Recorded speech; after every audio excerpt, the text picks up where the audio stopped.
L'envoyé d'Allah, sallallahu alayhi wa sallam, fut impressionné par la fidélité et l'esprit de sacrifice que ses compagnons montraient à cet instant critique.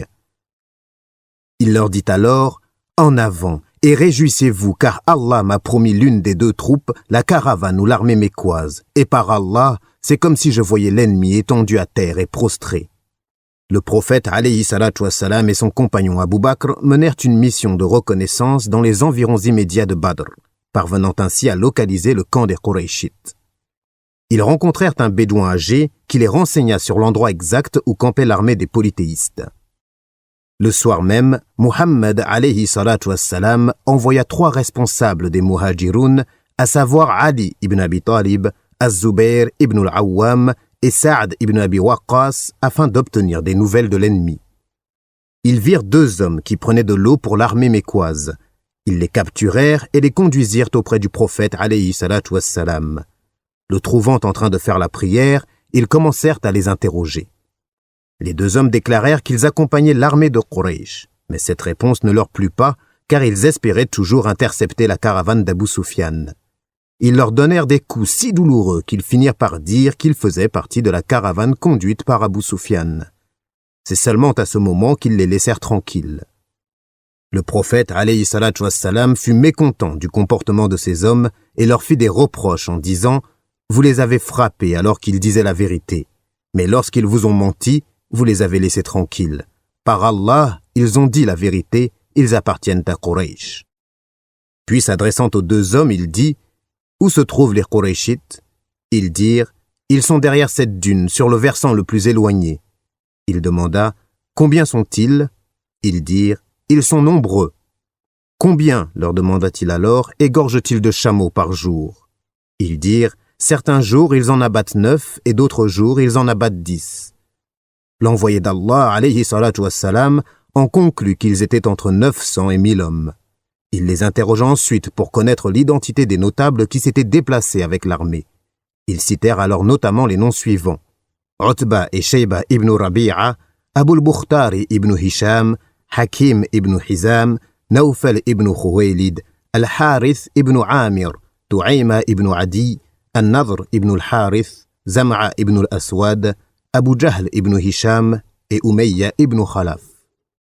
Entendant ces noms, le messager d'Allah alayhi salatu wassalam se tourna vers les musulmans en disant « La Mecque vous a envoyé les meilleurs morceaux de son foie. » La nuit même, il plut sur les 2 camps. Cette averse freina la progression des polythéistes, tandis que cela représenta une bénédiction pour les musulmans puisqu'elle les purifia des souillures de Satan. Allah envoya cette pluie afin de raffermir les cœurs des croyants et de rendre le sol qu'ils foulaient de leurs pieds plus ferme. Le prophète alayhi salatu wassalam, ordonnant l'établissement du campement à l'extrémité de la vallée, près de la source la plus proche de Badr, Al-Hubab ibn al-Mundhir lui demanda « Ô messager d'Allah, Allah t'a-t-il inspiré de camper ici? Si c'est le cas, nous ne pourrions ni avancer ni reculer. Où est ton propre avis, ton plan de guerre, ton stratagème ?» Lui répondant qu'il n'avait reçu aucune directive quant au lieu où il convenait de camper, Al-Hubab proposa au prophète, alayhi salatu wassalam, d'aller s'installer à proximité du puits le plus proche des Qurayshites et de se constituer une réserve d'eau, puis de combler tous les autres puits afin de priver d'eau les mécréants lors du combat. Le prophète, alayhi salatu wassalam, approuva son plan. Sa'd ibn Mu'adh suggéra qu'un centre de commandement soit construit pour le prophète, alayhi salatu wassalam, afin de parer à toute éventualité. « Ô prophète d'Allah, dit-il, permets-tu que nous te construisions un abri et que nous mettions à ta disposition ta monture? Si Allah nous accorde la victoire sur l'ennemi, cela sera conforme à nos souhaits. Mais si la défaite est notre lot, tu pourras alors prendre ta monture et rejoindre à Médine ceux de notre peuple qui sont restés derrière nous. Certes, il est resté à Médine des gens qui autant que nous t'aiment, et s'ils savaient que tu allais au-devant de la guerre, ils ne seraient jamais restés à Médine. Par leur biais, Allah te protégera. Ils ne manqueront pas de te donner le bon conseil et de combattre à tes côtés pour la cause d'Allah. » L'envoyé d'Allah, alayhi salatu wassalam, le loua et invoqua Allah en sa faveur. Les musulmans bâtirent un abri sur une colline se situant au nord-est du champ de bataille. Le prophète, alayhi salatu wassalam, pouvait depuis cet emplacement suivre le déroulement du combat. Des gardes placés sous l'autorité du même homme, Sa'd ibn Mu'adh, furent choisis parmi les Ansar afin de protéger le prophète, alayhi salatu wassalam, dans son quartier général. Le messager d'Allah, alayhi salatu wassalam, mobilisa son armée et, foulant le champ de bataille, il indiqua à ses compagnons le lieu exact où allaient trouver la mort le lendemain les notables de Quraysh. Après cela, il consacra toute la nuit à prier et invoquer Allah. L'armée musulmane s'abandonna au sommeil, toute confiante en Allah et espérant voir se concrétiser le lendemain sa promesse. Allah dit, selon le sens du verset, « Et quand il vous enveloppa de sommeil, comme d'une sécurité de sa part, et du ciel, il fit descendre de l'eau sur vous afin de vous en purifier, d'écarter de vous la souillure du diable, de renforcer les cœurs et d'en raffermir les pas, vos pas. » C'était la nuit du vendredi 17 du mois de Ramadan de la 2e année de l'Hégire. Le prophète alayhi salatu wassalam avait quitté Médine le 8 ou le 12 du même mois. Les Qurayshites, de leur côté, avaient passé la nuit sur le versant le plus éloigné. Le matin, leurs bataillons dévalèrent la dune vers la vallée de Badr. Quelques-uns d'entre eux s'approchèrent par provocation dans le but de s'abreuver à l'eau du bassin réservé au prophète alayhi salatu wassalam. L'envoyé d'Allah, sallallahu alayhi wa sallam, ordonna aux musulmans de ne pas les attaquer. Tous ceux qui s'y désaltérèrent trouvèrent la mort lors de la bataille, hormis Hakim ibn Hizam. Il devint plus tard un bon musulman, et lorsqu'il formulait un serment, il disait « Par celui qui m'a sauvé le jour de Badr ». Omer ibn Wahb al-Jumahi, dans l'intention d'estimer la puissance des musulmans, tourna autour de l'armée musulmane et rapporta qu'elle était composée d'environ 300 hommes. Il partit examiner les alentours de la vallée de Badr pour s'assurer que les musulmans ne leur avaient pas tendu quelques pièges ou ne recevaient pas des renforts. De retour, il dit aux Qurayshites « Je n'ai rien remarqué de suspect, mais j'ai vu les chamelles portant le trépas, les bêtes de somme de Yathrib qui d'habitude portent l'eau pour arroser les terres, véhiculant la mort foudroyante. Des gens qui n'ont de protection, si ce n'est leurs épées. Par Allah, l'un d'eux ne mourra qu'après avoir tué l'un de vous. Or, si le nombre de victimes parmi vous équivaut au leur, quel goût aurait alors la vie? Arrêtez votre opposition, ô gens de Quraysh. » S'élevèrent alors, au sein de l'armée mécoise, des voix contestant le choix de la guerre et exhortant les Mécois à rentrer à la Mecque sans engager de combat. Hakim ibn Hizam s'adressa à Utba ibn Rabi'a en ces termes. « Ô Abul Walid, tu es le doyen, le maître obéi de Quraysh. T'indiquerai-je une bonne action qui rendrait ton souvenir inoubliable? Quoi donc, ô Hakim? Demanda Utba ibn Rabi'a. Incite les gens à revenir chez eux et paye le prix du sang de ton allié Amr ibn al-Hadrami qui fut tué à Nakhla par les musulmans. Utba accepta et recommanda à Hakim d'aller parler à Abu Jahl, la seule personne qui pouvait susciter le désaccord au sein des Mécois. Utba ibn Rabi'a tint alors devant les Qurayshites les propos suivants. « Ô gens de Quraysh, par Allah, vous ne gagnerez rien à combattre Mohammed et ses compagnons.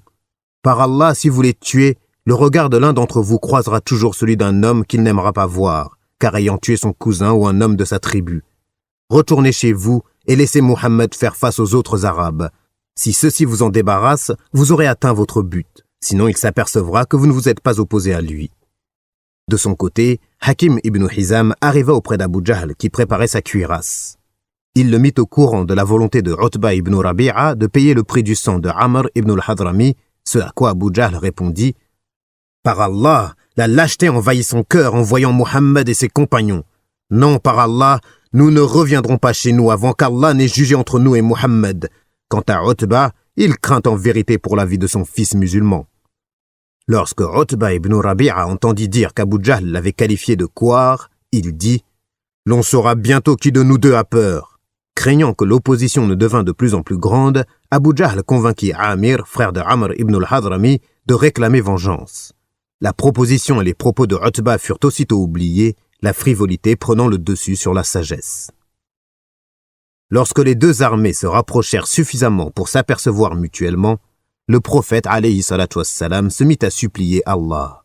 « Ô mon Dieu, les Qurayshites hautains et vaniteux sont là, te défiant et traitant de menteur ton messager. Ô mon Dieu, accorde-moi la victoire que tu m'as promise.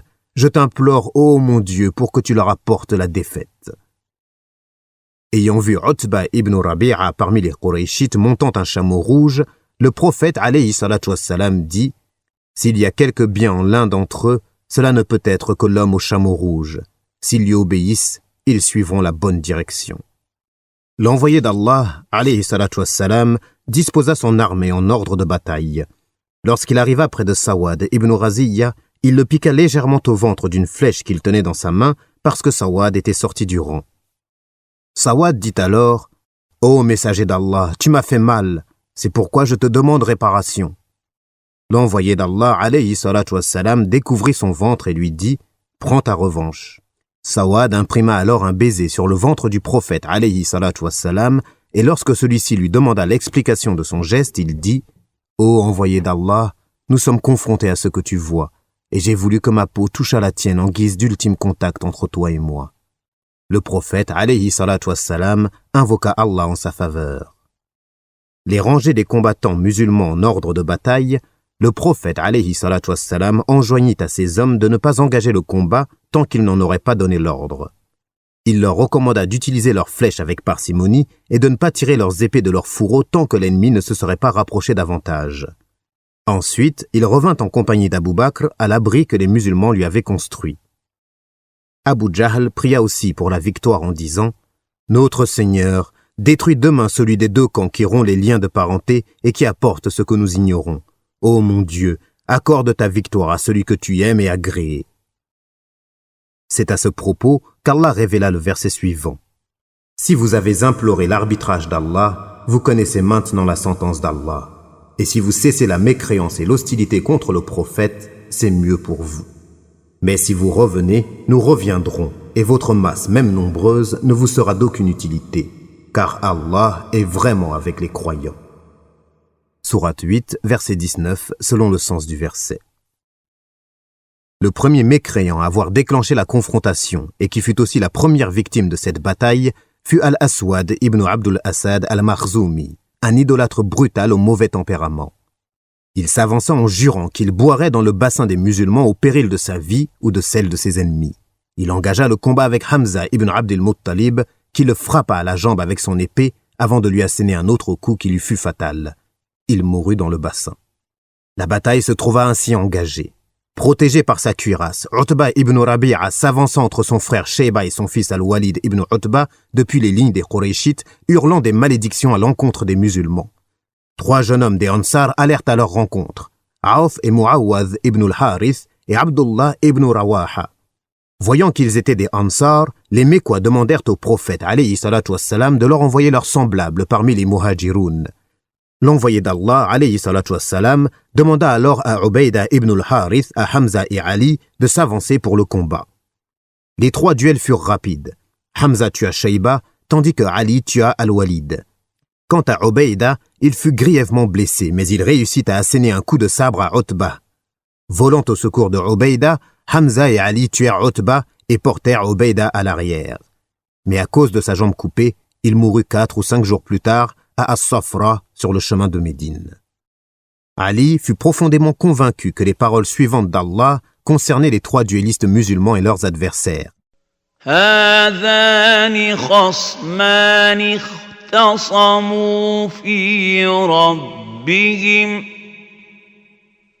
Voici 2 clans adverses qui se sont disputés à propos de leur Seigneur. Sourate 22, verset 19, selon le sens du verset. Ces duels furent suivis d'autres duels qui furent désastreux pour les polythéistes qui y perdirent des vies qu'ils considéraient comme très précieuses. Ceux-ci devinrent si exaspérés et enragés qu'ils se précipitèrent sur les musulmans dans le but de les exterminer une fois pour toutes. Ces derniers, suppliant leur Seigneur et demandant son secours, réussirent à maintenir leur position en menant une guerre défensive qui fut couronnée de succès et permit d'infliger de lourdes pertes aux assaillants. Ils répétaient sans cesse « Unique, unique !» Le prophète alayhi salatu wassalam, quant à lui, ne s'était pas arrêté depuis qu'il avait ordonné les rangs des combattants musulmans d'invoquer Allah et de lui demander la réalisation de sa promesse. Lorsque le combat atteignit son paroxysme, il supplia de nouveau Allah en disant « Ô mon Dieu, si ce groupe est vaincu aujourd'hui, alors tu ne seras plus adoré sur terre. » Il continua d'invoquer son Seigneur à voix haute, le visage tourné vers la Qibla et les mains tendues jusqu'à ce que son manteau lui tombât des épaules.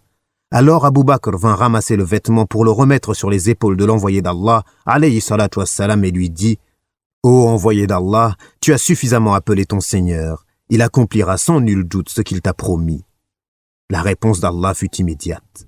Il fit descendre des cieux des anges qui assistèrent le prophète, alayhi salatu wassalam, et ses compagnons. Il inspira à ses anges ces paroles révélées dans le noble Coran. « Je suis avec vous. Affermissez donc les croyants. Je vais jeter l'effroi dans les cœurs des mécréants. » Sourate 8, verset 12 selon le sens du verset. Et Allah révéla à son envoyé, alayhi salatu wassalam, « Je vais vous aider d'un millier d'anges déferlant les uns à la suite des autres. » Sourate 8, verset 9 selon le sens du verset. Le prophète, alayhi salatu wassalam, dans son abri, s'assoupit un instant, puis il leva la tête en s'écriant plein de joie. « Oh Abu Bakr, réjouis-toi, voici Djibril au milieu d'une tempête de sable. » Dans la version d'Ibn Ishaq, nous lisons « Oh Abu Bakr, réjouis-toi, le secours d'Allah t'est venu. J'aperçois Djibril sur sa jument au milieu d'une tempête de sable. » Il sortit ensuite de son abri s'écriant « Leur multitude sera dispersée et ils battront en retraite. » Sourate 54, verset 45, selon le sens du verset. À la demande de Djibril, le prophète, alayhi salatu wassalam, saisit une poignée de poussière, fit face aux Qurayshites et dit « Que vos visages soient confondus. » Pas un seul associateur ne fut épargné par cette poussière. À ce propos, Allah dit « Et lorsque tu lançais une poignée de terre, ce n'est pas toi qui lançais, mais c'est Allah qui lançait. » Sourate 8, verset 17. Il formula à ce moment des ordres clairs afin que soit menée une contre-attaque. Il commandait l'armée, inspirant confiance à ses hommes et les exhortant à donner le meilleur d'eux-mêmes pour Allah en récitant ces versets. « Et concourez au pardon de votre Seigneur et un jardin, un paradis large comme les cieux et la terre, préparé pour les pieux. » Sourate 3, verset 133, selon le sens du verset. L'esprit de ténacité qu'il parvint à insuffler chez ces hommes fut clairement mis en évidence par la valeur combative d'Al-Umayr ibn al-Humam qui recracha des dattes qu'il était en train de manger et s'écria « Celles-ci, les dattes, me tiennent éloigné du paradis. » Et sur ce, il s'enfonça au cœur de la bataille et mourut en combattant bravement. Auf ibn al-Harith, appelé Ibn Afra du nom de sa mère, dit au prophète alayhi salatu wassalam, « Ô envoyé d'Allah, qu'est-ce qui chez le serviteur peut faire rire son Seigneur ?» Il répondit que celui-ci se lance dans les rangs de l'ennemi sans cuirasse. Il jeta de suite la sienne, prit son épée et combattit les Qurayshites jusqu'à trouver la mort. Lorsque l'envoyé d'Allah, alayhi salatu wassalam, donna l'ordre de contre-attaquer, les assauts de l'ennemi avaient perdu de leur vigueur et l'enthousiasme des associateurs avait tiédi, ce qui renforça la position des combattants musulmans. Ces derniers lancèrent alors une attaque qui balaya l'ennemi. Leur ardeur s'accrut en entendant l'envoyé d'Allah, alayhi salatu wassalam, dire « Leur coalition sera vaincue et ils battront en retraite. » Sourate 54, verset 145, selon le sens du verset. Les recueils de hadiths parlent de façon éloquente de l'aide surnaturelle que les musulmans reçurent ce jour-là sous la forme d'anges qui ont combattu à leur côté. Ibn Abbas a dit « Tandis qu'un des Ansar poursuivait un mécréant, il entendit au-dessus de lui le claquement d'un fouet et une voix qui disait « En avant, Hayzoum !» et il s'aperçut que le polythéiste venait de s'effondrer. Ce Ansar vint trouver le messager d'Allah, alayhi salatu wassalam, et lui relata l'événement. Le prophète, sallallahu alayhi wa sallam, répondit « Tu as dit la vérité. Il s'agissait d'un soutien provenant du troisième ciel. » Un autre Ansar captura Al-Abbas ibn Abdil Muttalib qui dit « Par Allah, ce n'est pas cet homme qui m'a capturé. J'ai été capturé par un homme chauve et au visage rayonnant de beauté. Il chevauchait un cheval aux pieds blancs jusqu'aux genoux. Je ne le vois pas ici parmi vous. » L'Ansar l'interrompit. « C'est moi qui l'ai fait prisonnier, ô messager d'Allah. » Le prophète alayhi salatu wassalam répondit « Calme-toi.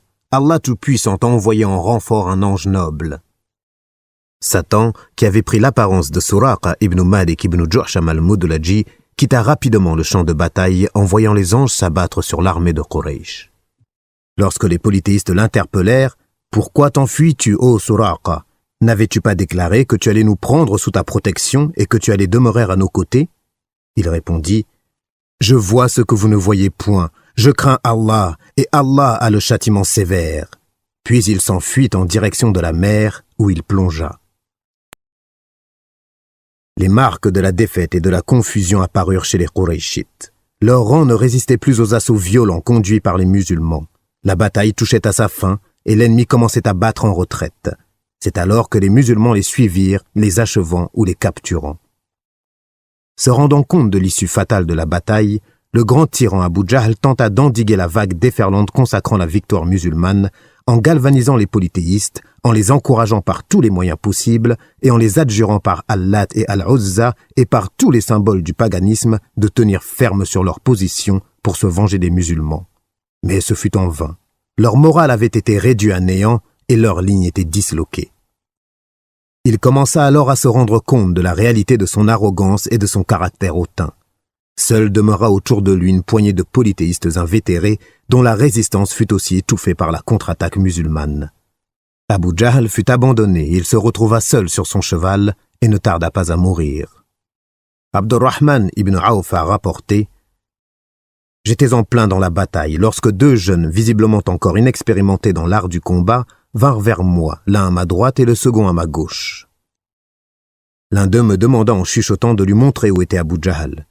Je lui demandai alors ses intentions, ce à quoi il me répondit qu'ayant entendu qu'Abu Jahl avait insulté l'envoyé d'Allah, sallallahu alayhi wa sallam, il désirait fortement le rencontrer au combat afin que l'un des deux tuât l'autre. Étonné, je me tournai vers la gauche et l'autre garçon exprima le même désir. J'agréai alors leur demande fervente et je pointai le doigt en direction de leur cible. Tous deux se ruèrent alors vers Abu Jahl et sans l'ombre d'une hésitation, ils le frappèrent simultanément avec leurs épées et l'achevèrent. Ils revinrent ensuite vers le messager d'Allah sallallahu alayhi wa sallam, chacun prétendant l'avoir tué seul. Le prophète alayhi salatu wassalam leur demanda s'ils avaient essuyé le sang sur leurs épées et ils répondirent que non. Il examina donc les deux armes et leur assura que tous les deux avaient tué Abu Jahl. Lorsque la bataille prit fin, les objets personnels d'Abu Jahl furent donnés à l'un des deux, Mu'adh ibn Amr ibn al-Jamuh, parce que l'autre, Mu'awwadh ibn Afra, fut tué au cours de la bataille. Avant de quitter les lieux, le prophète alayhi salatu wassalam voulut voir la dépouille de l'ennemi juré de l'islam, Abu Jahl. Abdullah ibn Mas'ud le trouva agonisant. Il posa son pied sur son cou en s'adressant à lui ainsi. « As-tu vu comment Allah t'a couvert de honte ?» Toujours hautain, il répondit d'un ton défiant « Je ne suis pas déshonoré. Je ne suis rien de plus qu'un homme tué à la guerre par la main des siens. » Et puis il demanda « Qui a gagné cette bataille ?» Ibn Mas'ud répondit « Allah et son messager. » Abu Jahl dit alors à Ibn Mas'ud qui avait posé son pied sur son cou « Tu as réalisé une belle ascension, toi le petit gardien de moutons. » Ibn Mas'ud avait en effet été berger au service des aristocrates mécois. Ibn Mas'ud le décapita. Le messager d'Allah, alayhi salatu wassalam, récita alors l'invocation suivante. « Allah est grand. Louange à Allah qui a accompli sa promesse, donné la victoire à son serviteur et vaincu seul les coalisés. » Il vint ensuite jeter un regard sur la dépouille d'Abu Jahl et déclara « C'était le pharaon de cette